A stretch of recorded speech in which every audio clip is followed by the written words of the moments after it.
Chapter 2. Why teach financial literacy? It's not how much money you make, it's how much money you keep. In 1990, Mike took over his father's empire and is in fact doing better job than his dad did. We see each other once or twice a year on the golf course. He and his wife are wealthier than you could imagine. Rich Dad's empire is in great hands, and Mike is now grooming his son to take his place, as his dad had groomed us. In 1994, I retired. I was 47 and my wife Kim was 37. Retirement does not mean not working. For us, it means that barring unforeseen cataclysmic changes, we can work or not work, and our wealth grows automatically, staying ahead of inflation. Our assets are large enough to grow by themselves. It's like planting a tree. You water it for years, and then one day it does not need you anymore. Its roots are implanted deep enough, then the tree provides shade for your enjoyment. Mike chose to run Empire, and I chose to retire. Whenever I speak to groups of people, they often ask what I would recommend they do.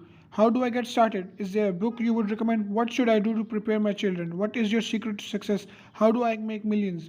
Whenever I hear one of these questions, I am reminded of the following story: The Richest Businessman. In 1923, a group of our greatest leaders and richest businessmen held a meeting at the Edgewater Beach Hotel in Chicago. Among them were Charles Schwab, head of largest independent steel company; Samuel Insull, president of the world's largest utility; Howard Hobson, head of the largest gas company; Ivor Kruger, president of International Match Co., and one of the largest companies at that time; Leon Frazier, president of the Bank of International Settlements; Richard Whitney, president of the New York Stock Exchange; Cotton, and Jesse Livermore, two of the biggest stock speculators; and Albert Fall, a member of President Harding's cabinet.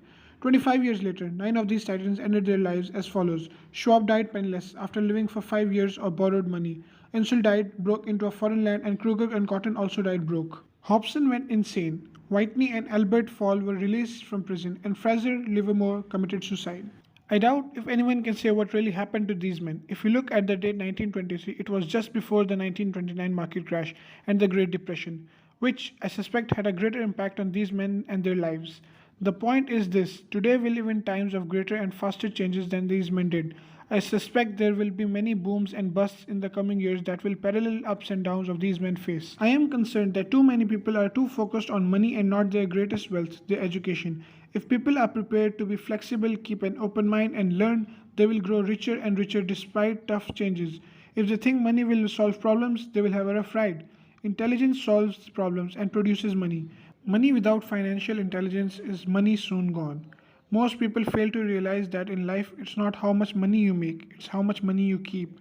We've all heard stories of lottery winners who are poor, then they suddenly are rich, and then poor again.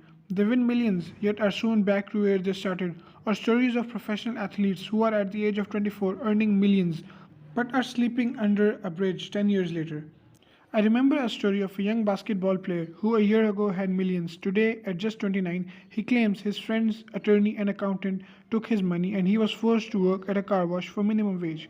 He was fired from the car wash because he refused to take off his championship rings as he was wiping off cars. His story made national news and he is appealing his termination, claiming hardship and discrimination. He claims that the ring is all he has left, and if it was stripped away, he'll crumble.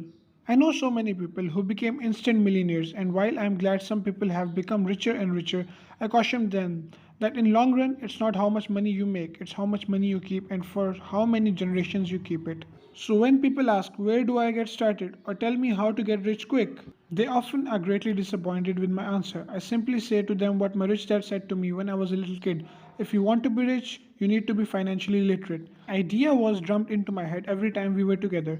As I said, my educated dad stressed the importance of reading books, while my rich dad stressed the need to master financial literacy. If you're going to build an Empire State Building, the first thing you need to do is dig a deep hole and pour a strong foundation. If you are going to build a home in a suburbs, all you need to do is pour a 6-inch slab of concrete. Most people in their drive to get rich are trying to build an Empire State Building on a 6-inch slab. Our school system, created in an agrarian age, still believes in homes with no foundation. Dirt floors are still the rage, so kids graduate from school with virtually no financial foundation. One day, sleepless and deep in debt in suburbia, living in American dream, they decide that the answer to their financial problem is to find a way to get rich quick. Construction on the skyscraper begins. It goes up quickly, and soon, instead of the Empire State Building, we have the Leaning Tower of suburbia. The sleepless nights return. As for Mike and me, in our adult years, both of our choices were possible because we were taught to pour a strong financial foundation when we were just kids. Accounting is possibly the most confusing, boring subject in the world, but if you want to be rich long term, it could be the most important subject. For Rich Dad, the question was how to take a boring and confusing subject and teach it to kids. The answer he found was to make it simple by teaching it in pictures. My rich dad poured a strong financial foundation for Mike and me. Since we were just kids, he created a simple way to teach us. For years, he only drew pictures and used few words. Mike and I understood the simple drawings, the jargon, the movement of money, and then in later years, Rich Dad began adding numbers. Today, Mike has gone on to master much more complex and sophisticated accounting analysis because he had to in order to run his empire. I am not as sophisticated because my empire is smaller, yet we come from the same simple foundation. Over the following pages, I offer to you is the simple line drawing Mike's dad created for us. Though basic, those drawings helped guide two little boys in building great sums of wealth on a solid and deep foundation. Rule number one, you must know the difference between an asset and a liability and buy assets. If you want to be rich, this is all you need to know. It is rule number one, it is the only rule. This may sound absurdly simple, but most people have no idea how profound this rule is. Most people struggle financially because they do not know the difference between an asset and a liability. Rich people acquire assets. The poor and middle class acquire liabilities that they think are assets, said Rich Dad. When Rich Dad explained this to Mike and me, we thought he was kidding. Here we were, nearly teenagers and waiting for the secret to getting rich, and this was his answer. It was so simple that we stopped for a long time to think about it. What is an asset? Asked Mike. Don't worry right now, said Rich Dad. Just let the idea sink in.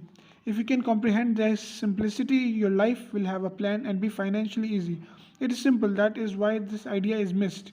You mean all we need to know is what an asset is and acquire them, and we'll be rich? I asked. Rich Dad nodded his head. It's that simple. If it's that simple, how come everyone is not rich? I asked. Rich Dad smiled because people do not know the difference between an asset and a liability. I remember asking, how could adults be so misguided? If it is that simple, if it is that important, why would everyone not want to find out? It took Rich Dad only a few minutes to explain what asset and liabilities were. As an adult, I have a difficulty explaining it to other adults. The simplicity of the idea escapes them because they have been educated differently. They were taught by other educated professionals such as bankers, accountants, real estate agents, financial planners, and so forth. The difficulty comes in asking adults to unlearn or become children again. An intelligent adult often feels it is demeaning to pay attention to simplistic definitions. Rich Dad believed in KISS principle, keep it simple, stupid, or keep it super simple. So he kept it simple for us, and that made our financial foundation really strong. So what causes the confusion? How could something so simple be screwed up? Why would someone buy an asset that was really a liability? The answer is found in basic education. We focus on the word literacy and not financial literacy. What defines something to be an asset or a liability are not words. In fact, if you really want to be confused, look up the words asset and liability in the dictionary. I know the definition may sound good to a trained accountant, but for the average person, it makes no sense. But we adults are often too proud to admit that something does not make sense. To us young boys, Rich Dad said, what defines an asset are not words but numbers. And if you can't read the numbers, you can't tell an asset from a hole in the ground. In accounting, Rich Dad would say it's not the numbers but what the numbers are telling you. It's just like words. It's not the words but the story the words are telling you. If you want to be rich, you've got to read and understand the numbers. If I heard that once, I heard it 1,000 times from a rich dad, and I also heard the rich acquire asset and the poor and middle class acquire liabilities. Here is how you tell the difference between an asset and a liability. Most accountants and financial professionals do not agree with the definitions, but these simple drawings were the start of a strong financial foundation for two young boys. This is the cash flow pattern of an asset. The top part of the diagram is an income statement, often called the profit and loss statement. It measures income and expenses, money in and money out. The lower part of the diagram is a balance sheet. It's called that because it's supposed to balance asset against liabilities. Many financial novices do not know the relationship between income statement and the balance sheet, and it is vital to understand that relationship. So, as I said earlier, my rich dad simply told two young boys that asset put money in your pocket, nice, simple, and usable. This is a cash flow pattern of a liability. Now that asset and liabilities have been defined through pictures, it may be easier to understand by definition in words. An asset is something that puts money in my pocket whether I work or not. A liability is something that takes money out of my pocket. This is really all you need to know. If you want to be rich, simply spend your life buying or building assets. If you want to be poor or middle class, spend your life buying on liabilities. Illiteracy, both in words and numbers, is the foundation of financial struggle. If people are having difficulties financially, there is something that they don't understand, either in words or numbers. The rich are rich because they are more literate in different areas than people who struggle financially. So, if you want to be rich and maintain your wealth, it's important to be financially literate in words as well as in numbers. The arrows in the diagram represent the flow of cash or cash flow. Numbers alone mean little, just as words out of context mean little. It's the story that counts. In financial reporting, reading numbers is looking for the plot, the story of where the cash is flowing. In 80% of most families, the financial story paints a picture of hard work to get ahead. However, this effort is not because they spend their lives buying liabilities instead of asset. This is the cash flow pattern of a poor person. This is the cash flow pattern of a person in middle class. This is the cash flow pattern of a rich person. All these diagrams are obviously oversimplified. Everyone has living expenses, the need for food, shelter, and clothing. The diagrams show the flow of cash through a poor, middle class, and a wealthy person's life. It is the cash flow that tells the story of how a person handles his or her money. The reason I started with the story of the richest man in America is to illustrate the flaw in believing that money will solve all problems. That is why I cringe whenever I hear people ask me how to get rich quicker or where they should start. I often hear, I'm in debt, so I need to make more money. But more money will often not solve the problems. In fact, it may compound the problem. Money often makes obvious our tragic human flaws, putting a spotlight on what we don't know. That is why, all too often, a person who comes in sudden windfall of cash, let's say an inheritance, a pay raise, or a lottery winning, soon returns to the same financial mess, if not worse than the mess they were in before. Money only accentuates the cash flow pattern running in your head. If your pattern is to spend everything you get, most likely an increase in cash will just result in an increase in spending. Thus, the saying, a fool and his money is one big party. I have said this many times that we go to school to gain scholastic and professional skills, both of which are important. We learn to make money with our professional skills. In the 1960s, when I was in high school, if someone did well academically, people assumed that the bright student would go on to become a medical doctor because it would be the profession with the promise of the greater financial reward. Today, doctors face financial challenges I wouldn't wish on my worst enemy. Insurance companies taking control of the business, managed healthcare, government intervention, and malpractice lawsuits. Today, kids want to be famous athletes, movie stars, rock stars, beauty queens, or CEOs because that is where the fame, money, and prestige are. That is the reason it is so hard to motivate kids in school today. They know that professional success is no longer solely linked to academic success as it once was. Because students leave school without financial skills, millions of educated people pursue their profession successfully but later find themselves struggling financially.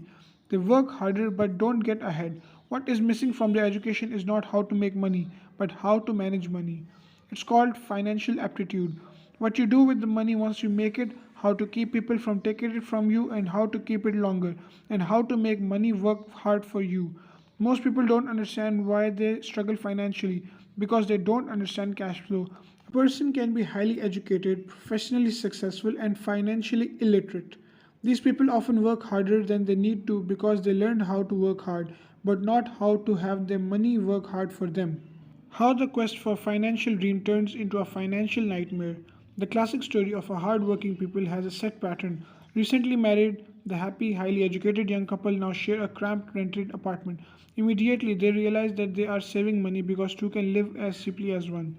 The problem is the apartment is cramped. They decide to save money to buy their dream home so they can have kids. They now have two incomes and they begin to focus on their careers. The income begins to increase. As the income goes up, the expenses go up as well. The number one expense for most people is taxes. Many people think that it's income tax, but for most Americans, the highest tax is Social Security. As an employee, it appears as if Social Security tax combined with the Medicare tax rate is roughly 7.5%, but it's really 15% since the employer must match the Social Security amount. In essence, it is money the employer can't pay you. On top of that, you still have to pay income tax on that amount deducted from your wage for Social Security tax. Income you never received because it went directly to Social Security through withholding. Going back to the young couple, as a result of their income tax increasing, they decide to buy the house of their dreams. Once in their house with the mortgage, they have a new tax called the property tax. Then they buy a new car, new furniture, and new appliances to match their new house. All of a sudden, they wake up and their liabilities column is full of mortgage and credit card debt. Their liabilities go up. They're now trapped in the rat race. Pretty soon, a baby comes along and they work harder. The process repeats itself. Higher income causes higher taxes, also called the bracket creep. A credit card comes in the mail. They use it and max it out. A loan company calls and says their greatest asset, their home, has appreciated in value. Because their credit is so good, the company offers a bill consolidation loan and tells them the intelligent thing to do is to clear off the high interest consumer debt by paying off their credit card. And besides, mortgage interest is tax deduction, they go for it and pay off those high interest credit cards. They breathe a sigh of relief. Their credit cards are paid off. They now folded their consumer debt into their home mortgage. Their payment goes down because they extended their debt over 30 years. It is the smart thing to do. Their neighbors calls to invite them to go shopping. The Memorial Day sale is on. They promise themselves they'll just window shop, but they take a credit card just in case. I run into this young couple all the time. Their names change, but their financial dilemma is the same. They come to one of my talks to hear what I have to say. They ask me, can you tell us how to make more money?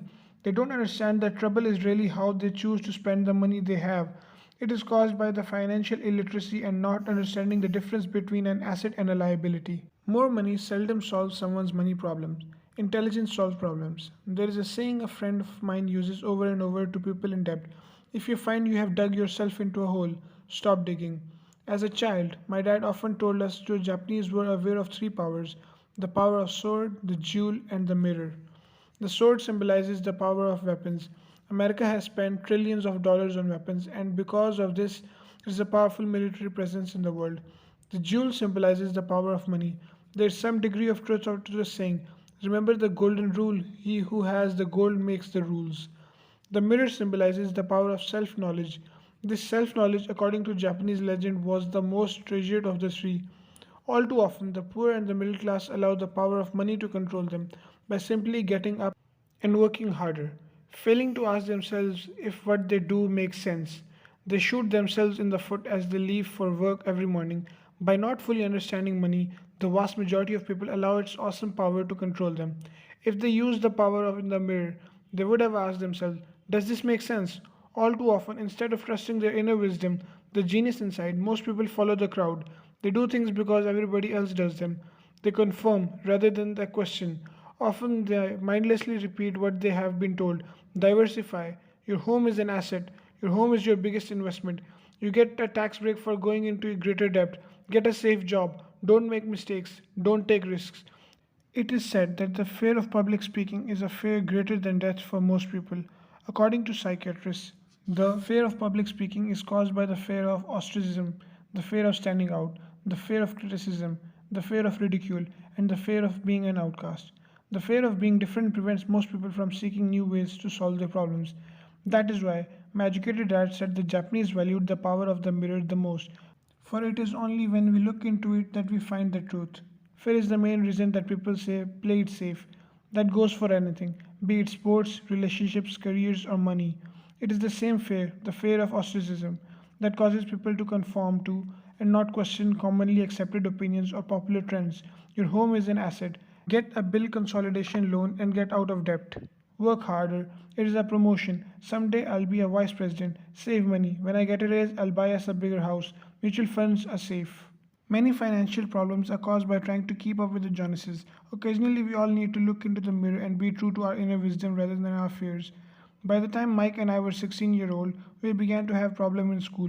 We were not bad kids, we just began to separate from the crowd. We worked for Mike's dad after school and on weekends. Mike and I often spent hours after work just sitting at a table with his dad while he held meetings with his bankers, attorneys, accountants, brokers, investors, managers, and employees. Here was a man who had left school at 13 who was now directing, instructing, ordering, and asking questions of educated people. They came at his beck and call and cringed when he didn't approve of them. Here was a man who had not gone along with the crowd. He was a man who did his own thinking and retested the words. We have to do it this way because that's the way everyone else does it. He also hated the word can't. If you want him to do something, just say, I don't think you can do it. Mike and I learned more sitting on his meetings than we did all our years of school, college included. Mike's dad was not book smart, but he was financially educated and successful as a result. He told us over and over again, an intelligent person hires people who are more intelligent than he is. So Mike and I had the benefit of spending hours listening to and learning from intelligent people. But because of this, Mike and I couldn't go along with the standard dogma our teachers preached, and that caused problems. Whenever the teacher said, if you don't get good grades, you won't do well in real world, Mike and I just raised our eyebrows. When we were told to follow set procedures and do not deviate from the rules, we could see how school discouraged creativity. We started to understand why our rich dad told us that schools were designed to produce good employees instead of employers. Occasionally, or I would ask our teachers how what we studied was applicable in the real world, or why we never studied money and how it worked. To the latter question, we often got the answer the money was not important, that if we excelled in our education, the money would follow. The more we knew about the power of money, the more distance we grew from the teachers and our classmates. My highly educated dad never pressured me about the grades, but we did begin to argue about money. By the time I was 16, I probably had a far better foundation with money than both my parents. I could keep books, I listened to my tax accountants, corporate attorneys, bankers, real estate brokers, investors, and so forth. By contrast, my dad talked only to other teachers. One day, my dad told me that our home was his greatest investment. A not too pleasant argument took place when I showed him why I thought a house was not a good investment. The diagram above illustrates the difference in perception between my rich dad and my poor dad when it came to their homes. One dad thought his house was an asset and the other thought it was a liability. I remember when I drew the following diagram for my dad showing him the direction of cash flow, I also showed him an ancillary expenses that went along with owning a home. A bigger home meant bigger expenses and the cash flow kept going out through the expense column. Today, people will challenge me on the idea of house not being an asset. I know that for many people it is their dream as well as their largest investment, and owning your own home is better than nothing. I simply offer an alternate way of looking at the popular dogma. If my wife and I were to buy a bigger, flashier house, we realize it wouldn't be an asset, it would be a liability since it would take money out of our pocket. So here is the argument I put forth. I really don't expect more people to agree with it because your home is an emotional thing, and when it comes to money, high emotions tend to lower financial intelligence. I know from a personal experience that money has a way of making every decision emotional. When it comes to houses, most people work all their lives paying for a home they never own. In other words, most people buy a new house every few years, each time incurring a new 30-year loan to pay off the previous one. Even though people receive a tax deduction for interest or mortgage payments, they pay for all their other expenses with after tax dollars, even after they pay off their mortgage. My wife's partners were shocked when the property taxes on their home increased to $1,000 a month. They had already retired, so the increase put a strain on their budget. Houses do not always go up in value. I have friends who own $1 million for home that today would sell for far less. The greatest losses of all are those from missed opportunities. If all your money is tied up in your houses, you may be forced to work harder because your money continues blowing out of the expense column. Instead of adding to the asset column, the classic middle class cash flow pattern, if a young couple would put more money into their asset column early on, their later years would be easier. The asset would have grown and would be available to help cover expenses. Making a decision to own a house that is too expensive in lieu of starting an investment portfolio impacts an individual in at least three following ways. Number one, loss of time, during which other asset could have grown in value. Number two, loss of additional capital, which could have been invested instead of paying high home maintenance expenses. Number three, loss of education. Too often, people count their house and savings and retirement plans as all they have in their asset column.